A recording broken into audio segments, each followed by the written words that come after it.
Alors aujourd'hui, je vais vous faire une petite session d'1 heure sur, comment personnaliser FileMaker.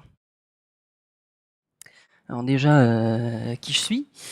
Moi, c'est Vincent Miano, je bosse chez Lesterius, je suis consultant Lesterius depuis un petit peu plus de 2 ans et c'est mon 1er emploi en fait, puisque auparavant j'ai fait 3 ans d'études en informatique, j'ai fait 2 ans de DUT informatique et 1 année de licence pro génie logiciel. Alors au sommaire aujourd'hui, la session est séparée en 2 parties qui sont vraiment très différentes l'une de l'autre. L'idée principale, c'est vraiment, personnaliser FileMaker, mais il y a pas d'autres points communs, puisque c'est vraiment 2 choses différentes. Dans un 1er temps, on va voir, différents outils que j'utilise en développement, tous les jours pour FileMaker et dans une 2e partie, on verra, plutôt comment personnaliser vos solutions FileMaker. Donc pour les développeurs. Alors, quel est l'intérêt d'utiliser d'autres outils en plus de FileMaker Pro de base? Ça vous permet en fait de gagner du temps et du confort de développement afin de vraiment vous concentrer sur l'essentiel, votre développement. En plus de ça, vous avez certains outils qui vont vous aider à améliorer votre qualité de code. Par exemple, certains outils qui vont vous permettre d'avoir des bonnes pratiques de développement en termes de commentaires, par exemple. Petit point, c'est pas un spot publicitaire, je fais une liste des outils que j'utilise, mais personne ne m'a donné d'argent pour que je parle de son outil.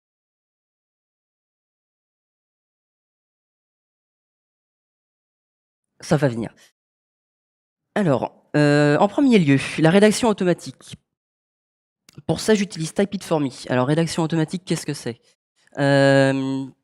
C'est-à-dire que je commence à taper des abréviations et j'ai toute une partie de texte qui se génère.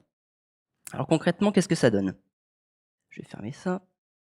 Par exemple, j'ai une base de données et dans ma base de données, je crée un nouveau script.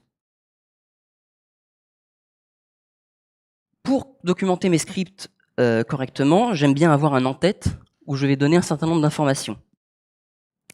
Et par exemple, avec Typeit4me, j'ai configuré, l'outil pour que si je tape 3 espace, ça me génère tout un bloc de texte où je peux venir renseigner le titre de mon script, à quoi il sert et par défaut, je sais déjà qui l'a rédigé, quel jour et cetera et cetera. Si j'ai des paramètres de script qui sont attendus, c'est quoi ces paramètres qui reviennent et cetera et cetera.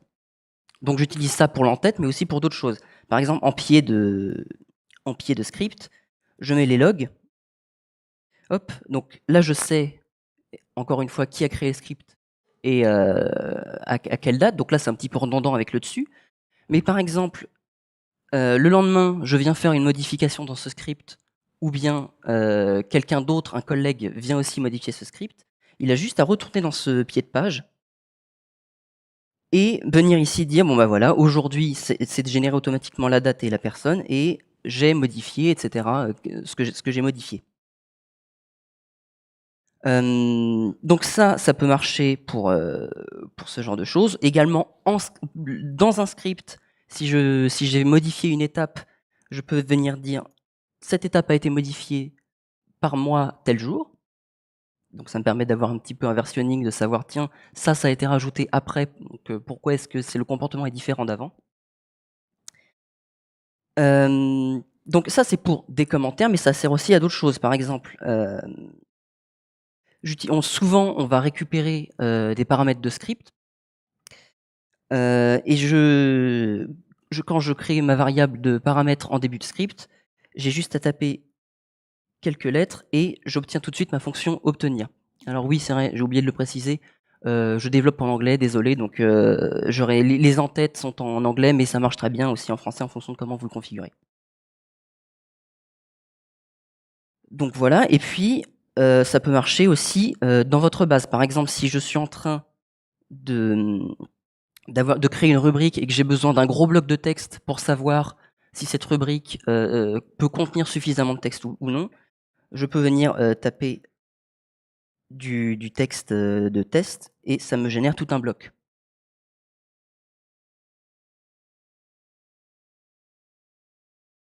Hop là. Alors, je vais peut-être quand même vous montrer un petit peu comment c'est fait d'ailleurs, ce Typeit for Me. Hop, voilà, là-haut, voilà. Donc vous voyez, vous pouvez ici entrer directement toutes vos abréviations et le texte qui en sort. Donc là, c'était pour l'entête de script. Vous pouvez aussi l'utiliser pour quand vous faites des concaténations. Comme ça, c'est beaucoup plus simple. C'est plus rapide de taper juste et commercial, guillemets et commercial, et ça vous génère votre séparateur pour la concaténation, etc. etc. Toutes les fonctions get, et encore d'autres choses, même si vous avez tendance à taper un peu vite et que vous faites souvent des fautes de frappe. Les fautes de frappe que vous faites le plus souvent, vous pouvez très bien les mettre et puis ça va vous le corriger à votre place.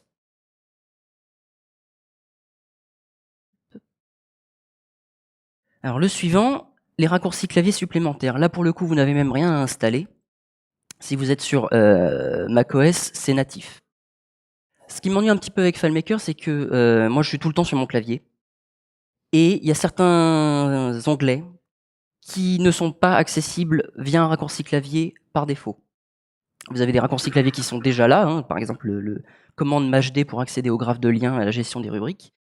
Mais par défaut, il n'y a rien, par exemple, pour accéder aux fonctions personnalisées.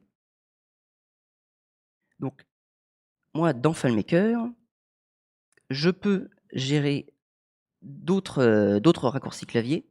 Comment je fais ça? Je vais dans mes préférences système, dans clavier raccourci, dans le dernier onglet. Vous pouvez venir ajouter vos propres raccourcis clavier. Donc pour ça, il faut que vous repreniez exactement le nom du menu. Donc, par exemple, si c'est nouvelle fenêtre, ici, il faut bien que je repère le nom nouvelle fenêtre. Et je peux venir donner tous mes raccourcis clavier. Juste, faut faire attention, si par exemple vous avez 3 petits points ici, il faut vraiment faire le symbole 3 petits points. Donc c'est Alt, Maj, point sur votre clavier, et pas point, point, point. Donc ça, c'est très pratique, comme je vous le disais, pour accéder à des fonctions dans fichier, gérer, etc. Ou bien pour nouvelle fenêtre, ou même pour le script debugger et le visualisateur de données.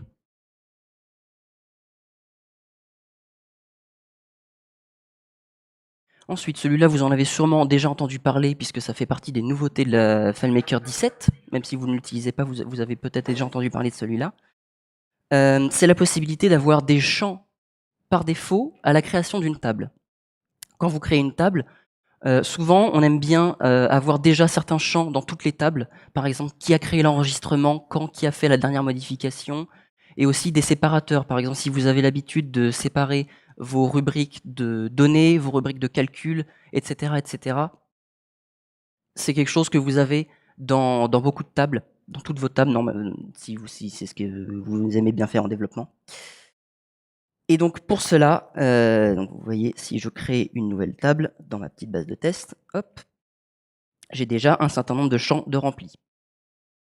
Donc pour ça, il faut vous rendre, hop, alors pas dans FileMaker, je vais dans mon ordinateur,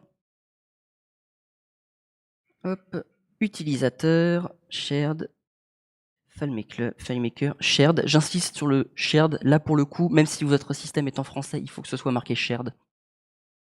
Et il faut que vous veniez créer un fichier XML, defaultfields.xml. Bon, alors là, c'est tout un truc à configurer pour le coup, mais bon, vous avez déjà de l'aide en ligne, mais vous pouvez dire, voilà, je crée une rubrique qui s'appelle comme ça, je peux lui donner des auto-entrées, des commentaires, etc., etc. Et vous pouvez le modifier à n'importe quel moment, ça sera automatiquement pris en compte pour vos nouvelles tables dans FileMaker.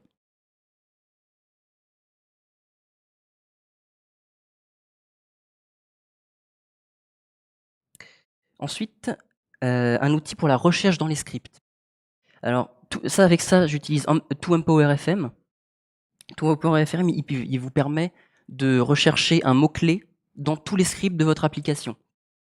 Dans quel cas ça va être utile? Par exemple, vous utilisez une rubrique dans une base avec un certain nombre de scripts. Vous avez besoin de savoir où cette rubrique est utilisée dans les scripts. eh bien, vous n'avez qu'à faire une recherche sur le nom de cette rubrique et ça va vous lister tous les emplacements où cette rubrique est utilisée. Par exemple, je retourne dans ma petite base et avec ToEmpowerFM, je vais rechercher le mot fenêtre, par exemple. Hop. Voilà, donc là, ce que ça m'a fait, ça m'a retrouvé. Si, bien, je ne sais pas pourquoi c'est grisé. Ça cherche encore. Ah, c'est parce que j'avais encore des choses d'éditer, c'est pour ça. On va le refaire, voilà. Donc là, comme j'ai recherché fenêtre, à chaque fois, ça me donne l'étape complète, mon script, la ligne, et si je clique dessus, ça m'emmène directement sur le script en question, sur la ligne. Donc comme je vous le disais, c'est très utile pour quand vous recherchez une rubrique, mais également si vous avez fait de la suppression dans votre base de données, vous pouvez rechercher par exemple le mot manquant, et si vous trouvez des choses avec le mot manquant, ça veut dire que vous avez peut-être un peu trop supprimé de choses dans votre base, et que donc j'espère pour vous que vous avez une backup.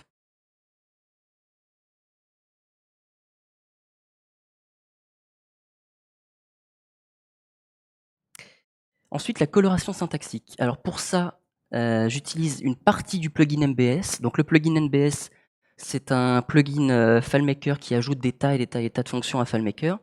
Mais moi, ce qui m'intéresse, c'est une partie en particulier, qui est la coloration syntaxique, qui vous permet de personnaliser la couleur de vos étapes de script et de vos étapes de calcul. Alors pour ça, par exemple, vous voyez que là, dans mon script, j'ai mes commentaires sont en vert, etc. Mais il y a moyen, avec cet outil, donc c'est une petite base FileMaker qui se télécharge sur le site d'MBS. La base, elle est gratuite, mais elle dépend du plugin MBS, en revanche. Et vous pouvez choisir la couleur de vos étapes de script. Par exemple, ça c'est natif avec MBS. Si je commence un commentaire avec to do, et que je mets d'autres choses derrière, mon commentaire va être mis en jaune. Et dans un long script, c'est plus facile à repérer. Ou alors, dans le même genre, vous avez fix me, vous pouvez mettre ce que vous voulez derrière, donc pour savoir qu'il faut que je retourne sur cette étape. Et de la même manière, si vos commentaires, vous préférez qu'ils soient en rouge au lieu d'en jaune, ou, etc., vous pouvez très bien choisir de changer la couleur de tous ces paramètres. Donc ça marche pour les scripts, ça marche aussi pour les calculs. Si je vais dans mon visualisateur de données et que je commence à taper du texte, voilà, donc là vous voyez, mon calcul en lui-même est passé en bleu, en bleu un peu cyan. Le texte est passé en bleu plus foncé. Les chiffres passent en rouge. Et là où je trouve que c'est le plus intéressant, c'est par exemple, dès que vous avez des calculs un peu complexes et que vous vous demandez s'il vous manque une parenthèse ou non. Là, par exemple, j'ai une parenthèse en trop. Et ma parenthèse de fin, il repère tout de suite qu'il y a une parenthèse fermante en trop et il me la met en rouge. Même chose, quand j'ai une parenthèse en moins, ma parenthèse de départ passe en rouge. Donc quand vous avez plein de calculs imbriqués, vous pouvez repérer tout de suite s'il vous manque une parenthèse ou non.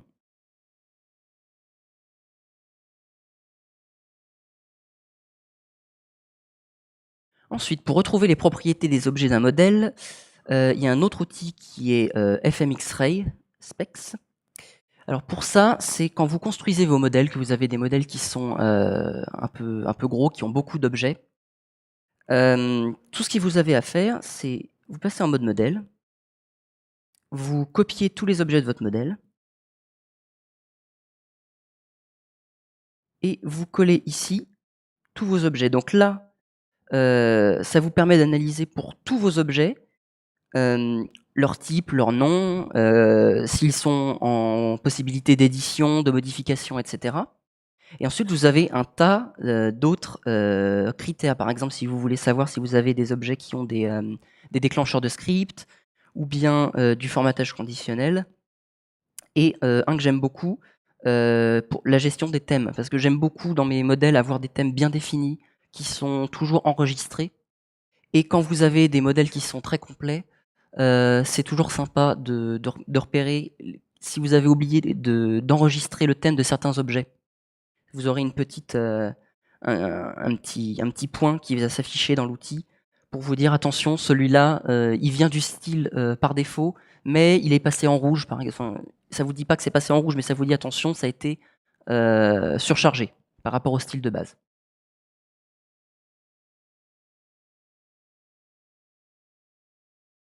Alors ensuite, interpréter le rapport sur la structure de la base de données. Pour ça, j'utilise Inspector Pro. Je vais pas vous faire de démo parce que c'est assez complet et je pense que beaucoup d'entre vous le connaissent déjà. Hem, donc dans FileMaker, par défaut, vous avez dans, Outils, générer un rapport sur la base de données. Donc pour ça, ça vous permet de ressortir ou bien au format HTML ou XML, tout un tas d'informations sur votre base, donc quelles sont les rubriques, les scripts, les occurrences de table et quels sont les liens entre ces différents objets. Mais par défaut, dans FileMaker, même avec la version HTML qui se lance dans un navigateur, ça reste un peu fouillis et c'est parfois un peu compliqué de retrouver l'information qu'on cherche. Avec Inspector Pro, vous pouvez générer un rapport sur la base de données au format XML et ça va vous interpréter tout ce schéma-là et vous pouvez retrouver beaucoup plus facilement tout ce que vous cherchez. Donc, si vous cherchez une rubrique en particulier, où est-ce qu'elle est utilisée, vous pouvez rechercher beaucoup plus simplement dans une interface qui est beaucoup plus conviviale que ce qui est proposé par défaut par FileMaker.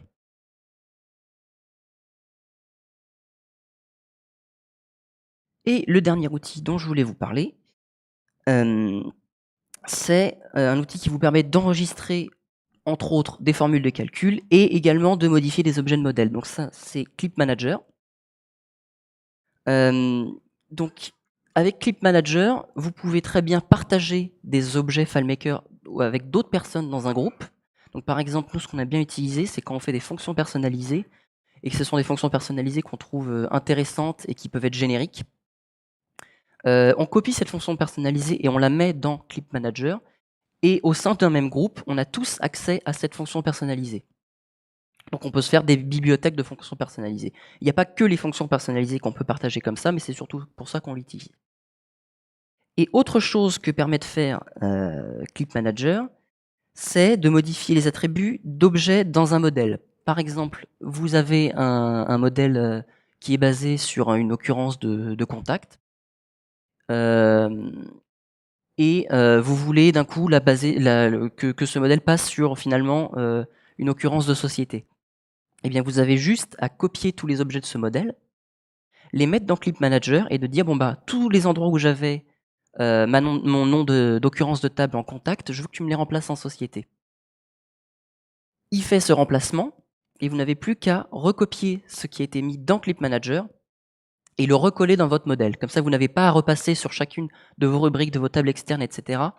pour modifier un à un les objets pour dire non, finalement, c'est pas sur contact, c'est sur société. Donc ça, c'était pour les différents outils que j'utilise en développement. Il y en a plein d'autres des outils. Je suis sûr que là, si on fait un petit sondage, il n'y a pas 2 personnes dans la salle qui utilisent les mêmes outils pour FileMaker. Donc c'est intéressant aussi de pouvoir partager un petit peu là-dessus. Et donc là, je vais passer sur la personnalisation de FileMaker, cette fois-ci pour les utilisateurs. Donc pour ça, moi je parle de préférences utilisateurs. Donc à quoi ça va servir d'utiliser ces préférences?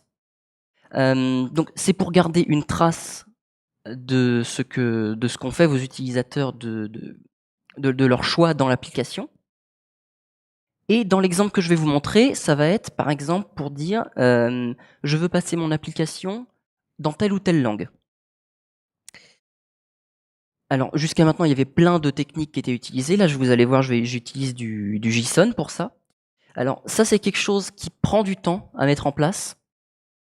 Mais ça peut quand même permettre d'utiliser votre application dans des pays où on ne parle pas toujours la même langue, ou bien pour avoir une certaine adhésion des utilisateurs à votre base de données. Donc je voulais juste remercier David Julot, je ne sais pas où il est passé, il est là-bas. Merci David pour les idées sur tout le JSON qui va suivre. Lui, il va beaucoup plus loin que ce que je fais moi dans ces solutions. Donc si vous voulez aller l'embêter un petit peu après la séance, n'hésitez pas, il sera très content. Donc comme je vous le disais, j'utilise du JSON. On stocke donc là, pour le coup, ce n'est pas dans ma présentation, mais comment on pourrait faire, ce serait pour chaque utilisateur stocker dans un tableau JSON tout ce qu'il a choisi de garder comme préférence. Quand il quitte l'application, on sauvegarde ses préférences et quand il revient à l'ouverture, hop, on recharge cette liste de préférences dans une variable globale. Donc, comment on fait ça? Donc vous voyez, là par exemple, j'ai un petit modèle tout simple avec un label, une barre de boutons, un bouton avec un petit tooltip, et quand je clique dessus, j'ai une boîte de dialogue. Et ici, quand je viens passer en anglais, hop, tout est passé en anglais. Donc le label, les barres de boutons, les tooltips et la boîte de dialogue également. Donc comment je fais ça? Premièrement, on construit un fichier JSON. Je vais ressortir Xcode. S'il veut bien. Voilà.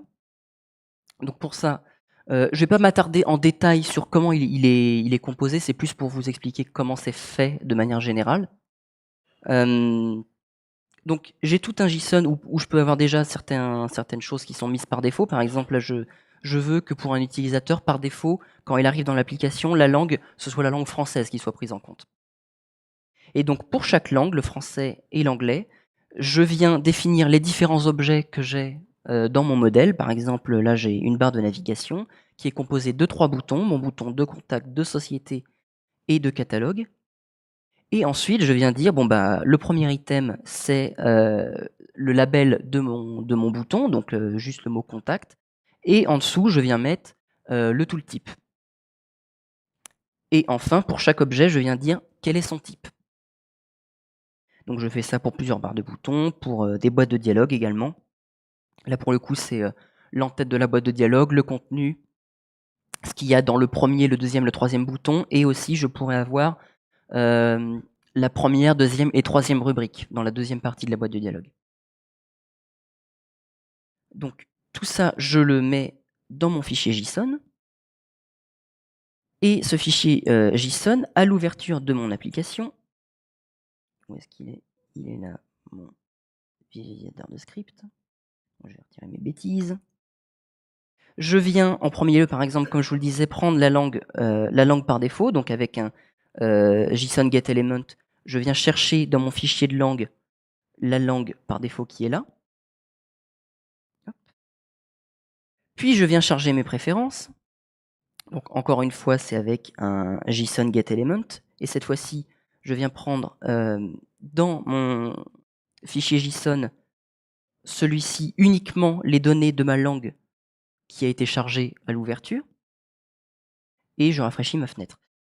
Et donc, une fois que ça c'est fait, je le charge dans une variable globale où, comme vous voyez, je n'ai que les valeurs en français. C'est mon fichier JSON de tout à l'heure, mais uniquement les valeurs en français. Ensuite, j'ai pu me créer une fonction personnalisée. Je ne vais pas rentrer dans le détail ici. Je lui donne quel est mon module, l'élément et l'objet. Vous allez le voir tout de suite dans les menus. Ça me permet de retourner ou bien le label, ou bien le tooltip, etc., etc. Et donc, ici, ce ne sont que des calculs. Et par exemple, ici, je peux dire, voilà, j'utilise ma fonction perso. Je sais que mon objet, c'est la barre de navigation, comme je l'avais défini dans mon JSON plus tôt. Et le bouton en question de ma barre de navigation, c'est le bouton catalogue, et je veux récupérer le label.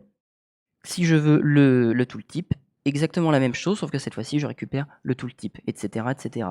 Et c'est exactement la même chose pour ma boîte de dialogue. Ici, je viens dire, hop, récupère dans les boîtes de dialogue ma boîte d'exemple et je veux le message. Pareil pour le bouton de validation.